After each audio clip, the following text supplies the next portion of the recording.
Gusto mo bang magluto ng chicken barbecue pero ayaw mo yung nainitan ka o kaya naman ay nauusukan? May solusyon tayo dyan.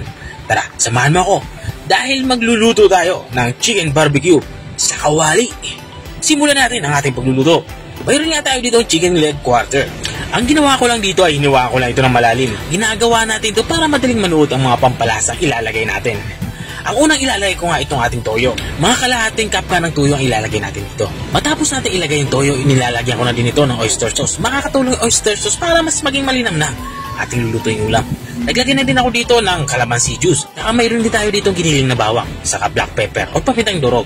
Naglalagay na din ako dito ng banana ketchup. Makakatulong yung banana ketchup para mas maging mapula ang kulay ng ating lulutuin ulam. At bubuhusan ko ito ng isang boteng Sprite. At maglalagay na din ako dito ng brown sugar. 2 kutsara ng brown sugar ang aking inilagay. At matapos natin mailagay yung mga pang-marinate natin na sangkap, ay haluin lang natin ito maigi. Madaling manuot yung lasa hanggang sa kailaliman ng karne manok. At matapos nga natin ito mahalon maigi, ay tabi muna natin to. I-marinate natin to at least 3 hours. At matapos nga ng 3 oras ay dito sa parting ito ay ihihiwalay natin itong ating mga karneng manok dito sa ating pinagbabaran. Dito nga sa parting ito ay magsisimula na tayong magluto. At kung nanonood ka pa rin hanggang dito sa kalagitnaan ng aking video, ibig sabihin ay nag-enjoy ka. Baka pwede mo naman i-comment kung tagsaan ka para alam ko kung hanggang saan umabot ang aking video. At balik tayo dito sa ating nilulutong ulam. Dito nga ay nagpainit na ako ng kawali at nang uminit na ay isa-isa nating ilagay yung ating mga na-marinate na manok. Dito nga ay papansir natin to hanggang sa maluto ito. Dito nga ay gumagamit ako ng non-stick. Pero kung wala naman kayong non-stick na kawali ay lagyan nyo ito ng mantika bago nyo ilagay yung inyong na-marinate na manok.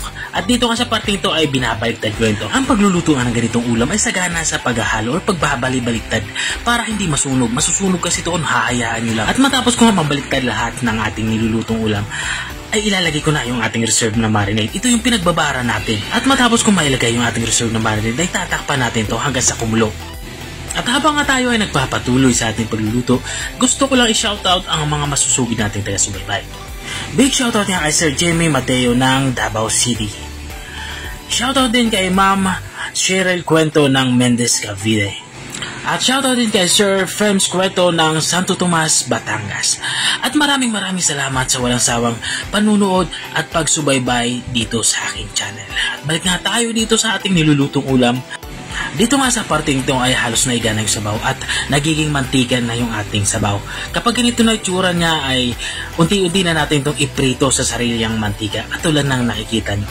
At babalik-balik ta rin lang natin ito para hindi naman masunog katulad ng ginagawa ko. At kapag ganyan na yung itsura niya, parang naihaw na sa uling yung itsura niya, ay pwede natin yan iserve. I-serve natin to kasama ng ating mga paboritong sausawan. Mayroon nga tayo ditong sausawan na toyo, kalamansi at sili. At ito na nga, lutong-luto na yung ating ulam pananghalian. Ito yung ating chicken barbecue sa kawali. At kung nakarating ka lang dito sa dulo ng aking video, maraming salamat sa panonood. Kung nagustuhan mo naman to, baka pwede mo naman to i-share. O siya, hanggang dito na lang ako. Bye-bye!